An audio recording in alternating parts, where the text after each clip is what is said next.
चांदगा मजुरे बड़ा पंचायत चांदगा मजुरे जो निरीह झीटी आज बलात्कार शिकार होती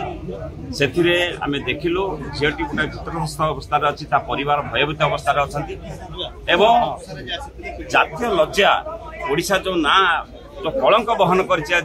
गोटा प्रतिदिन कौटना कौट गोटे रेप हो गोटे मर्डर हो जगतसिंहपुर जिला सामिल हम ये लज्जा आम मुंड तलुक हो जाऊँ जगतसिंहपुरवासी हिसाब से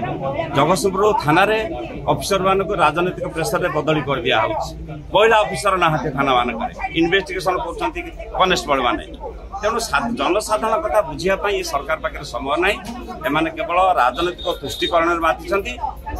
तुरंत आम विजु जनता दल तरफ दाबी करुँ तुरंत समस्त कल्प्रिट अरेस्ट होबार अच्छे 24 घंटा भितर एवं जदि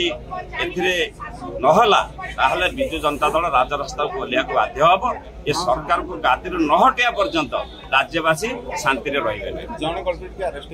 जड़े कल्प्रिट के अरेस्ट कर बहादुरी नबार किसी माने किसी ना कहीं घटना घटुची आईन प्रशासन लोक मान पाखे पहुंचबार अच्छी लोक मान भीतर भय तुटार अच्छी काली सकाळे आपण देखिए गत सप्ताह ओडिशा पंचायत गोटा केस गोटा अटेम्प्ट रेप केस प्रतिदिन कोटना कोटी घटना घटू ये व्यवस्थार परिवर्तन होबार अच्छी निश्चित भाव में आम देखीचु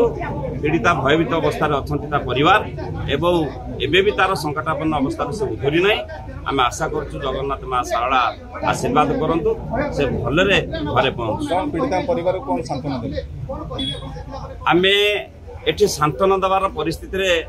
से भयभीत अवस्था अच्छा नारी कोठी सुरक्षित नारी ये सरकार सुरक्षित नहीं ये सरकार परिवर्तन है दिन आप देखिए प्रति मुहूर्त प्रतिदिन कौटना कौटी घटना घटू विजु जनता दल तरफ फैक्ट फाइंडिंग टीम आमर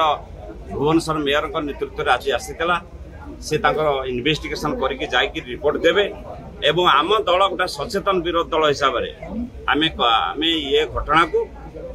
समस्त कार्यक्रम ग्रहण करूँ ये सरकार केमती गादी हटब जनसाधारण शांति निश्वास मारे